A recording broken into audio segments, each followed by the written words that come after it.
بسم اللہ الرحمن الرحیم۔ اللہ کے نام سے شروع جو بڑا مہربان نہایت رحم والا ہے۔ ایک دفعہ اللہ عز و جل نے حضرت اسرائیل علیہ السلام سے پوچھا کہ تجھے کسی کی جان قبض کرتے وقت کبھی رحم بھی آیا؟ حضرت اسرائیل علیہ السلام نے عرض کیا کہ الہی، میرا ہر ایک کی روح قبض کرتے وقت دل دکھتا ہے، مگر تیرے حکم کی سرتابی کی مجال کہاں؟ ہاں، ایک واقعہ ایسا گزرا ہے جس کا دکھ میں ابھی تک نہیں بھلا سکا۔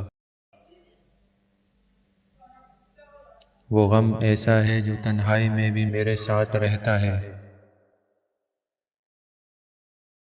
ایک جہاز سمندر میں سفر کر رہا تھا، وہ تیرے حکم سے ایک بھنور میں پھنس گیا۔ اس طرح تھوڑی دیر بعد وہ جہاز تباہ و برباد ہو گیا۔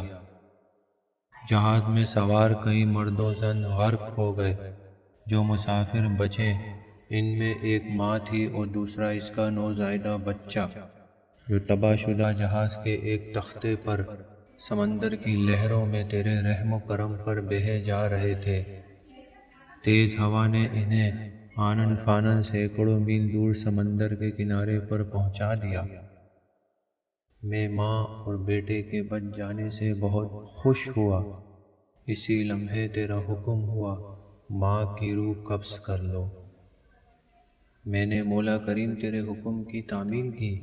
باری تعالیٰ تو خوب جانتا ہے کہ یہ حکم پا کر میرا کلیجہ کانپ گیا،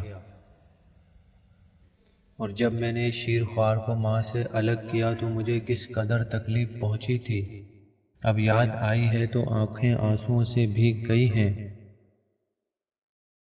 پھر حکم الہی ہوا، کیا تجھے پتا ہے کہ بعد میں وہ بچہ کہاں اور کس طرح پرورش پاتا رہا؟ اسرائیل علیہ السلام نے عرض کیا، اللہ تعالیٰ عالم الغیب ہے، ظاہر اور باطن اسی پر عیاں ہے۔ اللہ تعالیٰ نے فرمایا، ہم نے موج سمندر کو حکم دیا کہ اس لاوارث بچے کو اٹھا کر ساحل پر ڈال دے۔ ساحل کے قریب ایک سرسبز و شاداب جزیرہ تھا۔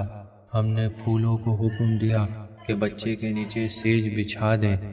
سورج سے کہا، اپنی تیز شعاؤں سے بچے کو محفوظ رکھنا۔ بادل کو کہا، بچے سے ذرا فاصلے پر برسے۔ درختوں کی شاخیں خود بخود جھک کر پھل اور ان کا رس اس کے منہ میں ڈال دیتی تھیں۔ جزیرے میں ایک شیرنی کی ہم نے ڈیوٹی لگا دی، وہ روزانہ اسے دودھ پلاتی۔ شیرنی کے خوف سے کوئی جانور بچے کے پاس نہیں آ سکتا تھا۔ اس جزیرے میں ہم نے خوشنو اور حسین پرندے بھیجے جو ہر وقت چہچہاتے تاکہ بچے کا دل پریشان نہ ہو۔ ہوا کو حکم دیا کہ اس پر سے آہستہ آہستہ گزرے تاکہ اس کو کوئی تکلیف نہ ہو۔ اے اسرائیل، وہ تنہا اور بظاہر بے یار و مددگار بچہ پرورش پا کر خوبصورت، صحت مند اور بہادر ہو گیا۔ ہم نے اس کے پاؤں میں کبھی کانٹا بھی نہ چبھنے دیا۔ دنیا جہاں کی نعمتیں اسے عطا کی۔ اے اسرائیل، تو جانتا ہے وہ بچہ کہاں اور کیا کر رہا ہے۔ ایک بادشاہ شکار کھیلتے ہوئے ادھر آ نکلا۔ وہ خوبصورت صحت مند بچے کو دیکھ کر بہت خوش ہوا، اسے اٹھا کر اپنے محل لے گیا۔ ان کے ہاں کوئی اولاد نہ تھی، انہوں نے اسے اپنا بیٹا بنا لیا۔ بادشاہ کے مرنے کے بعد وہ اکیلا تاج تخت کا مالک بن گیا۔ غرور و تکبر سے ہمارے بندوں پر ظلم کرنے لگا، ایسا سرکش نکلا کہ خود خدا بن بیٹھا۔ اپنے بت بنوا کر انہیں سجدے کرانے لگا۔ خاک کا فانی پتلا ہمارا شریک بن بیٹھا۔ آخر ہم نے اس کی بہتری کے لیے اپنے خلیل ابراہیم کو اس کے پاس بھیجا۔ اس ظالم نے ہمارے پیارے کو بھی آگ میں پھینک دیا۔ اسرائیل نے عرض کیا، اے مخلوقات کے خالق، تیرے بھید تو ہی جانے۔ میں اس سرکش بچے کی حالت سے بے خبر ہونے کی وجہ سے دل میں خیال اور ملال لاتا رہا۔ اے اسرائیل، اس بچے نے میرا کیا شکریہ ادا کیا۔ دوسروں کے لیے تو ماں باپ کی پرورش حجاب بن جاتی ہے، مگر اس نالائق نے تو بلا واسطہ اپنی جیب میں بہت سے موتی ہم سے پائے تھے۔